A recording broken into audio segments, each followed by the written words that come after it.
उनको अटैच करना ना करना तो अगली बात है, लेकिन 2009 से ये केस था और पिछली जो अपफ्रंट प्रीमियम में मोजर बियर ने एक प्रोजेक्ट लिया, उस प्रोजेक्ट पर उन्होंने बोली और अपफ्रंट प्रीमियम का मतलब ये होता है कि पावर प्रोजेक्ट चले या ना चले, सरकार को वो पैसा उनको देना था। तो उस अपफ्रंट प्रीमियम में जो हमारे उस समय की ऊर्जा नीति थी 2009 में, क्योंकि मैं विधायक भी था, उस ऊर्जा नीति बनाने में मेरी भी थोड़ी भूमिका थी, तो मुझे इसलिए उसकी ज्यादा जानकारी है। उसमें हमने रिजर्व प्राइस रखा 10 लाख रुपया पर मेगावाट। 10 लाख पर बोलनी थी, जो उसमें कम्पिटिटिव बिडिंग के द्वारा बोली जानी थी।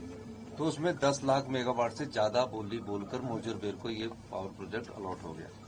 मोजर बेयर ने कभी ये इस प्रोजेक्ट को शुरू नहीं किया और फिर उसके बाद भारतीय जनता पार्टी ने इसमें कोई गौर नहीं किया। जयराम ठाकुर जी जो कहते हैं ना, उनसे पूछा जाना चाहिए कि 5 साल आपने इस प्रदेश की अर्थव्यवस्था का बेड़ा गर्क करने में कोई कसर नहीं छोड़ी है। तो उसके बाद आर्बिट्रेशन में गए और मुझे आर्बिट्रेशन में ये कहना है कि आर्बिट्रेशन में सरकार के केसेस जीते नहीं है। अब 64 करोड़ हिमाचल प्रदेश के लिए कोई बड़ी बात थोड़ी है, लेकिन हम लीगल पहलू पर लड़ रहे हैं। हमने इसी महीने 2 पे दी, 3000 करोड़ रुपया अपने सरकारी कर्मचारी अधिकारियों को बांटा, तो 64 करोड़ जमा कराने में हमें कोई दिक्कत नहीं है। लेकिन जुडिशरी को भी देखना चाहिए था कि मैं ये बात कहना चाहूंगा कि थोड़ा सा इन चीजों का ध्यान रखा जाए कि हमें किस नियम और रूल्स के तहत वो इस प्रकार के जो फैसले हैं वो कर रहे हैं। मेरा ये मानना है कि आर्बिट्रेशन के पैसे जो जमा करने के बाद हमें ये देखना है कि क्या हम उस केस को लड़ेंगे। और जुडिशरी ने, हमने जब एक और आर्बिट्रेशन केस में जिसमें अदानी जी के 280 करोड़ रुपए थे, उसको भी हमने जुडिशरी ने हमारे पक्ष में फैसला दिया है। और इस मामले में मैं ये कह सकता हूं कि जो 64 करोड़ देने की बात है कोई बड़ी बात नहीं है। जुडिशरी के पास जो हमारे वकील है उन्होंने क्या प्रेजेंट किया, ये बड़ी देखने वाली बात है।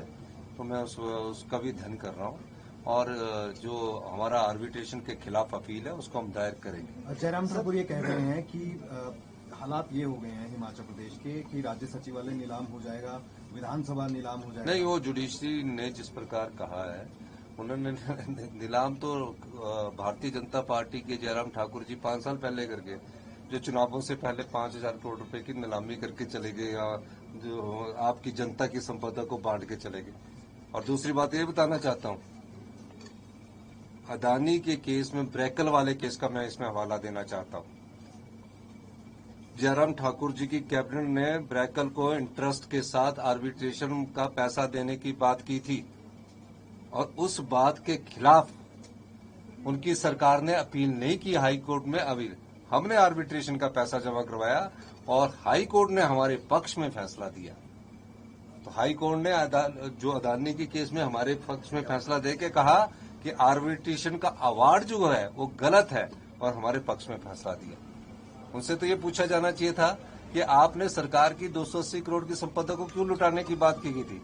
और जो ये कह रहे हैं इस प्रकार की स्टेटमेंट है, कभी ये कहना कि ये नाम हो जाएगा, एक कहना, ये राजनीतिक स्टेटमेंट है और ये इस फैसले को हम पुनर्विचार करेंगे। और मेरा मानना है कि हम इन सब दृष्टिकोण से आगे देखेंगे। और मेरा मानना है कि जिस प्रकार वकील ने जज साहब के सामने किस प्रकार के तथ्य प्रस्तुत किए उसको भी हम देखेंगे। उनको आर्बिट्रेशन का जो अवार्ड है, क्या होता है कि आर्बिट्रेशन की जो केस की हियरिंग कोर्ट करेगा, पहले उसका पैसा जमा करवाना पड़ता है।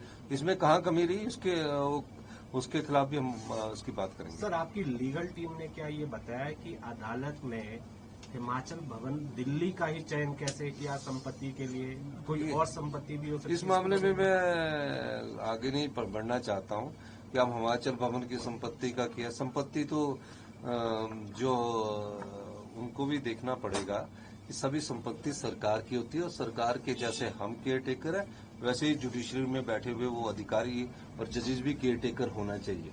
ये मैं कहना चाहता हूँ। सर, जयराम ठाकुर कह रहे लोगों हैं को ईडी ने गिरफ्तार किया है नादौन से, और नेता विक्रम ठाकुर ने ये कहा है कि अभी और भी कांग्रेस के नेता हैं जो गिरफ्तार हुए हैं। देखिए, जो भी गलत काम करेगा, नदौन से क्या बात है।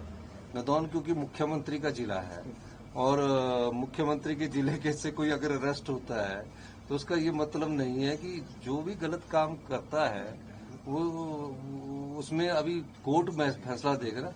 अब कई बार ईडी का इस्तेमाल तो ऐसे किया जा रहा है, जो बेचारा गिरफ्तार किया गया है वो नदौन से है, और उसको क्यों गिरफ्तार किया गया ये देखने की बात है, और उसमें अभी कोर्ट फैसला देगा।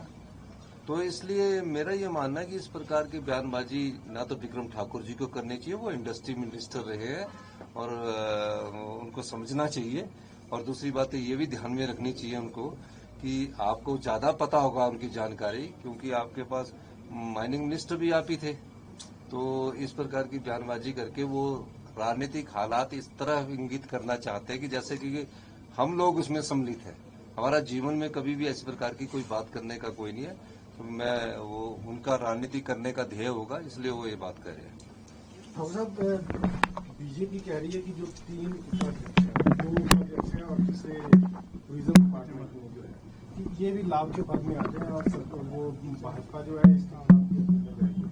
तो सरकार को ये लाभ का पद कहाँ से फैसले में आ गया?